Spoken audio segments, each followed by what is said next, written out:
C'est l'événement littéraire. Salman Rushdie est de retour en librairie. Les mémoires de l'écrivain américano-britannique sont sortis aujourd'hui aux éditions Gallimard en France. L'auteur natif de Bombay en Inde raconte dans un récit intitulé Le couteau, l'attaque qui a failli le tuer en 2022, dernier épisode d'une vie sous la menace depuis ses versets sataniques publiés en 1988. Avec nous pour en parler un autre écrivain qui connaît très bien Salman Rushdie, Olivier Weber, bonsoir. Merci beaucoup d'être avec nous, diplomate, grand reporter, ancien correspondant de guerre et donc écrivain. Vous avez contribué à l'ouvrage collectif Penser Salman Rushdie, coordonné par Daniel Salvatore Schiffer, édition de l'Aube.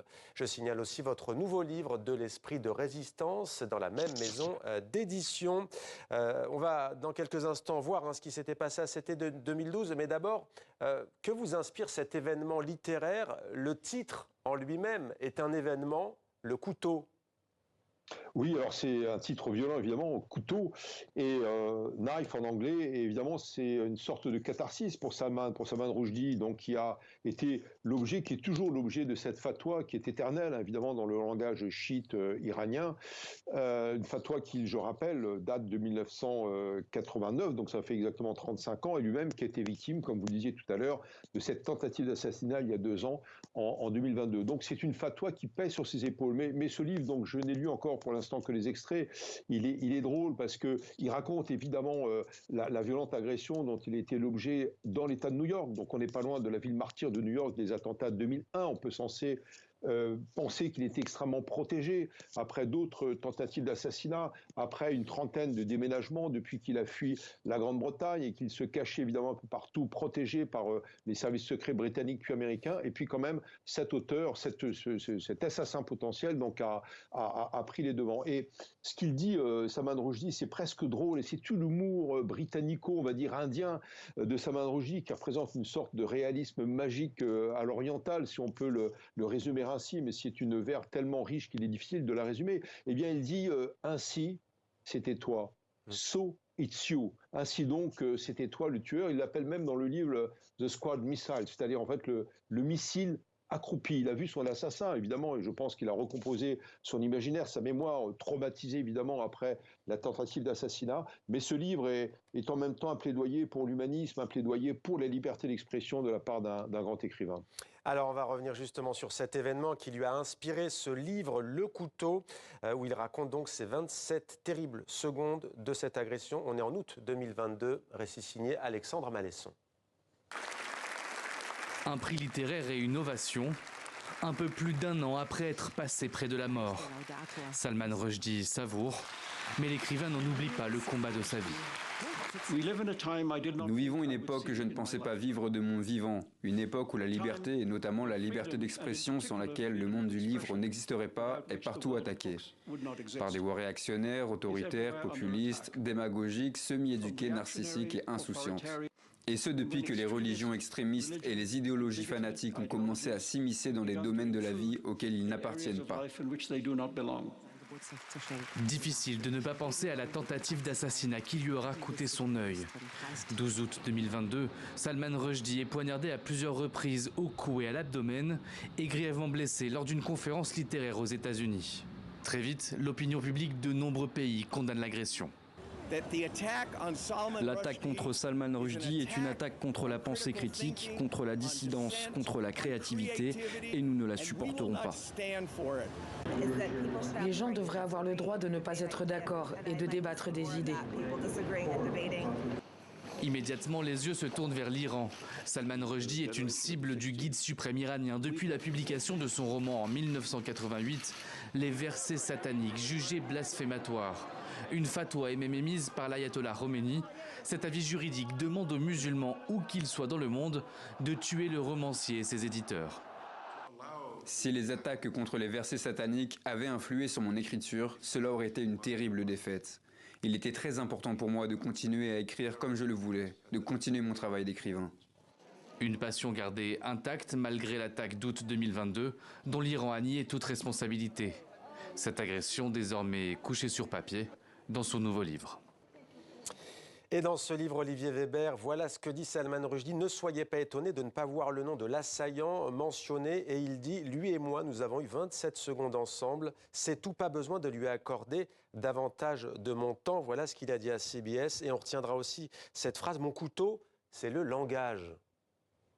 Oui, alors c'est très fort comme métaphore, évidemment, on n'est pas du tout dans la rédemption, on n'est pas dans le pardon, mais en tout cas, lui, Salman Rushdie, essaie de se laver de ce traumatisme qui perdure encore, parce qu'il y a la tentative d'assassinat, et puis il y a ces 35 ans d'exil intérieur, voire extérieur. C'est un Britannique d'origine indienne, il a dû quitter la Grande-Bretagne, il a été menacé, alors ça date du 14 février 1989, et avec beaucoup d'humour, il l'avait appris d'ailleurs au dernier étage de sa maison d'Islington, quartier de Londres, par un journaliste de la BBC. Et il a dit à ce moment-là, je suis un homme mort. Et en même temps, avec beaucoup d'humour, il a dit, mais nous sommes le 14 février, c'est le jour de la Saint-Valentin.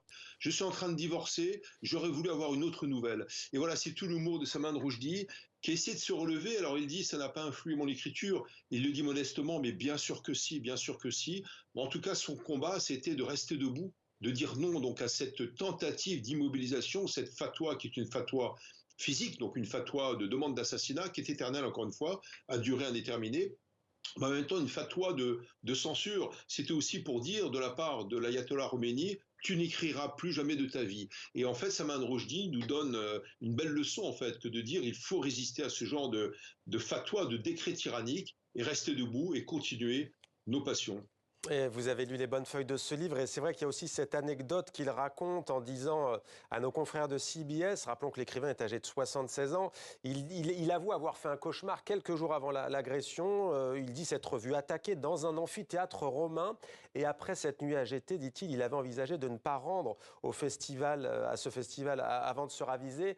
On imagine que ce roman, elle est empreinte de sa plume, et qu'il a essayé de romancer aussi finalement cette tentative d'assassinat. Oui, oui, bien sûr, bah c'est, comment dirais-je, toute la démesure dans le bon sens du terme, dans le sens de la verve littéraire de Salman Rushdie et tout son talent, que de recomposer le réel, et toute sa vie d'ailleurs dans tous ses grands romans. Je pense à L'Enchanteresse de Florence, je pense au Dernier soupir du mort, je pense même au Verset satanique, que d'avoir mélangé le réel et le songe et le rêve. Comme disait le poète français Gérard de Nerval, il parlait de l'épanchement du songe, c'est-à-dire du rêve, dans la vie réelle. Et c'est ça, en fait, Salman Rushdie, ce qu'il fait dans ses livres. Il mélange, mais en même temps, cette réalité-là est encore plus réaliste, je veux dire, que le factuel. Et donc, bien sûr, il y a le deuxième élément qui est en fait de recomposer une mémoire traumatisé. C'est quelqu'un qui vit encore sous cette peur, qu'il soit à New York, qu'il soit à San Francisco, qu'il revienne à Londres ou à Francfort même, comme en octobre. Et il avait d'ailleurs parlé en octobre lors de ce discours à Francfort pour la remise du prix. Il disait que la paix en général aujourd'hui a l'air d'un fantasme dans l'esprit d'un drogué. Ça veut dire, grosso modo, c'est un rêve, c'est inaccessible aujourd'hui. Évidemment, il parlait pour lui, mais il parlait aussi pour le reste du monde. Alors, vous l'avez rencontré, Salman Rushdie, vous le connaissez, vous allez nous dire dans un instant peut-être une anecdote. Quel homme est-il pour vous? Quel être humain est-il? Mais d'abord, Imaginaire, c'est le titre du texte que vous avez écrit dans Penser Salman Rushdie, un ouvrage collectif, on le rappelle. Pourquoi Imaginaire?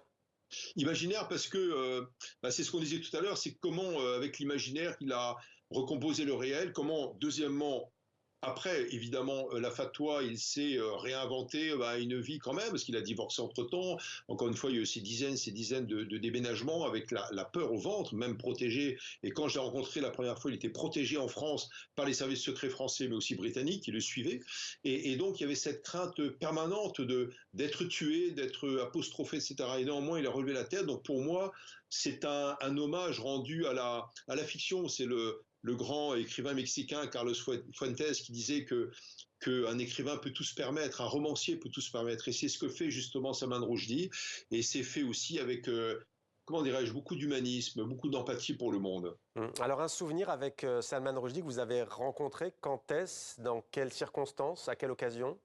Alors, je l'ai rencontré la première fois peu de temps après la fatwa. Alors, je revenais moi-même d'Inde et d'Iran, puisqu'en fait, la fatwa, elle est partie de l'ayatollah Khomeini, qui voulait reprendre grosso modo le leadership dans le monde musulman et voilà, et accroître en fait les différences sunnisme-chiisme, et ça a marché plus ou moins donc avec cette fatwa, mais les premières démonstrations, c'est en Inde, qui est un des plus grands pays musulmans au monde, 175 millions d'habitants, ça doit faire à peu près 15% de la population totale de l'Inde, qui fait 1,4 milliard, et ensuite ça s'est répandu au Pakistan, en Indonésie, bien sûr en Iran.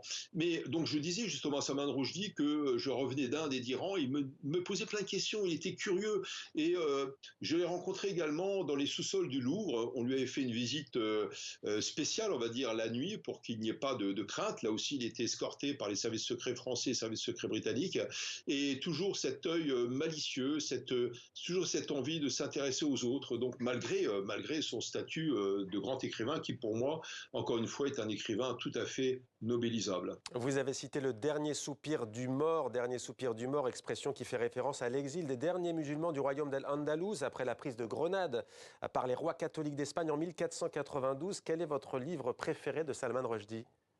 Alors, je dirais que c'est le dernier soupir du mort, effectivement, parce qu'il y a toute cette verbe presque orientale d'une part, mais aussi britannique, et puis, comment dirais-je, presque médiévale. C'est quelqu'un qui est dans le style, la narration épique, presque chevaleresque, et puis donc on est dans une sorte d'inventivité assez forte, et il écrit en anglais directement, mais on sent que derrière il y a le monde musulman, parce qu'il est d'origine musulmane indienne, il y a Bombay, il y a l'Inde, il y a l'Himalaya. J'ai beaucoup aimé aussi Shalimar le clown, et voilà, et puis l'un de ses derniers romans, c'est Quichotte, donc par référence à Don Quichotte, ça se passe aux États-Unis, c'est contemporain, avec une sorte de poupée qui est le Sancho Panza du narrateur, et il rend hommage également à Cervantes, qui lui aussi a été non pas sous le coup d'une fatwa, mais incarcéré pendant 5 ans à Alger au temps des barbaresques de l'Empire ottoman. Alors, il nous reste un peu moins d'une minute. Patrick Simonin, vous avez reçu sur TV5 Monde pour votre nouvel ouvrage qui a pour titre, je le rappelle, de l'esprit de résistance. Il est question de l'Afghanistan, de l'Ukraine notamment, mais pas seulement. Un prochain projet littéraire, peut-être? Oui, ben là, je viens de mettre le point final au dictionnaire amoureux de l'aventure, dans la collection des dictionnaires amoureux, qui sort dans un mois et demi à peu près. Et ça démarre avec Ulysse, ça finit avec mes expéditions en Himalaya ou sur le route de la soie, en passant par Jack London, en passant par Zanzibar, en passant par Tintin et Corto Maltese. Voilà, donc c'est l'aventure sous toutes ses formes, mais surtout sous la forme humaine et humaniste. Vive l'aventure! Merci beaucoup Olivier Weber d'avoir pris le temps de nous parler de Salman Rushdie, donc qui fait son grand retour en librairie. On le rappelle, c'est l'événement littéraire avec cet ouvrage qui a pour titre Le Couteau, où il raconte ces fameuses 27 secondes de l'été 2022 où il a été la cible d'une attaque au couteau qui a failli le tuer et qui lui a coûté, vous l'avez vu sur les images, un œil.